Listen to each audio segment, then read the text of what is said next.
What is the very best backyard fruit tree? I've got an answer for you after the fountain. I have grown a lot of fruit trees over the years. I've grown starfruit and jabuticaba, I've grown mangoes and I've grown apples, I've grown pears and peaches and plums. But there's one fruit tree that I keep coming back to no matter what climate I've been in. And it's called the mulberry. Mulberries are by far my favorite tree, and there are multiple species of mulberries. No matter where you are in the United States or even down into the tropics, there is a mulberry that should grow in your area. There are white mulberries and pink mulberries and black mulberries. There's a native mulberry called the red mulberry that actually makes pretty much black fruit, but they still call it the red mulberry. There are mulberries of all different sizes. There are short ones, there are super tall ones. There are mulberries that do not stain, and there are mulberries that will totally turn you purple. But the great thing about mulberries is that they are super productive and they produce quickly.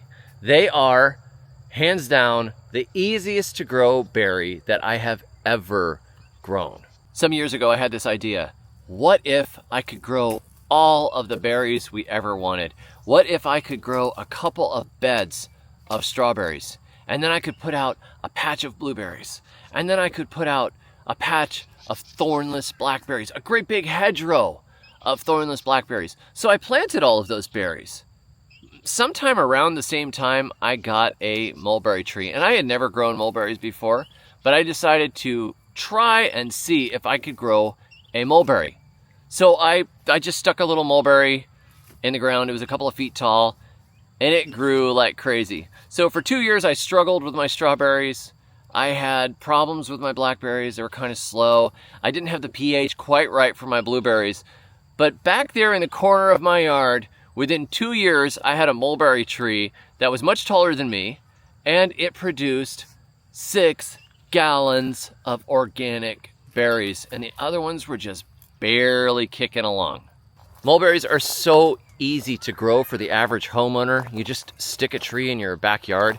Just don't really put it next to a patio or a sidewalk where you're going to be tracking them in. Well, if that's the only place you have to plant one, I would plant one anyways, but I would plant a stainless mulberry, or I would plant a white fruited type. The white fruited ones taste kind of like honey, and they're really delicious. So you could still grow a mulberry even if you're afraid of staining, because there are varieties that do not stain. Mulberry trees come in male and female. However, you're very unlikely to come across a male tree unless you're looking out in the wild, because nurseries will take cuttings and propagate or graft female varieties that make fruit. And so if you can get mulberries that are fruiting mulberries, they are female. And the males do not make any fruit at all. They just make pollen, which is why the mulberry has been called a pest tree in certain areas, because it makes a lot of pollen that people are allergic to.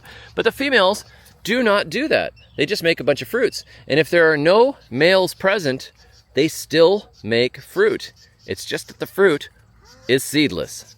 If you guys like my shirt, you can get your own, made by a family business right here in Alabama. Live, laugh, compost your enemies. Lots of fruit, super fast production, organic berries. If you're to calculate what organic berries cost in little clamshells, like if you were going to go get some raspberries or blackberries or something like that, organically, fresh, in little clamshell packages at whatever Whole Foods Mart or whatever that you go to, you're going to end up spending a lot of money. So our 6 gallons of mulberries we got off of our 2-year-old Illinois ever-bearing mulberry tree was probably worth about $300 if we were to purchase them. But we knew exactly how they were handled. They weren't. And we knew exactly how they were sprayed. They weren't.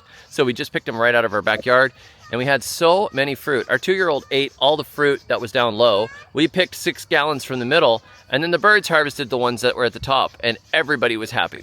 So what do mulberries taste like? Well, mulberries are rather like a blackberry without the bitterness and without the seeds.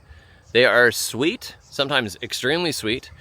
Some of them are a little bit more sour. They have a sweet and sour flavor to them, but almost always the sweetness is very much in the forefront, particularly when you pick them ripe. The white ones taste a little bit more like honey. The black ones have a little richer flavor, I think, but there's a bit of a taste spectrum difference. But just generally, if you imagine a blackberry, you take out the seeds and you take out the bitterness, and it's pretty much always sweet. That's what a mulberry tastes like. They're really good in jams, in cobblers, in smoothies, or just to eat fresh right off of the tree. You need a mulberry tree. The mulberry tree is just, in my opinion, the easiest to grow fruit tree that you can grow. You can keep it pruned back. It grows quickly. It's not very restrictive as to, you know, how you have to treat it. You have to be really careful. You got to do this. No, it's just going to live. It's going to grow. We barely take care of our mulberry trees, and we have a couple of dozen of them scattered around our yard. Just plant a mulberry, and if it gets too big, cut it back. It's going to make so many fruit for you. You're going to be happy to have it, and your kids will absolutely love it. Thanks for joining me. I'll catch you all next time. And until then, may your thumbs always be green.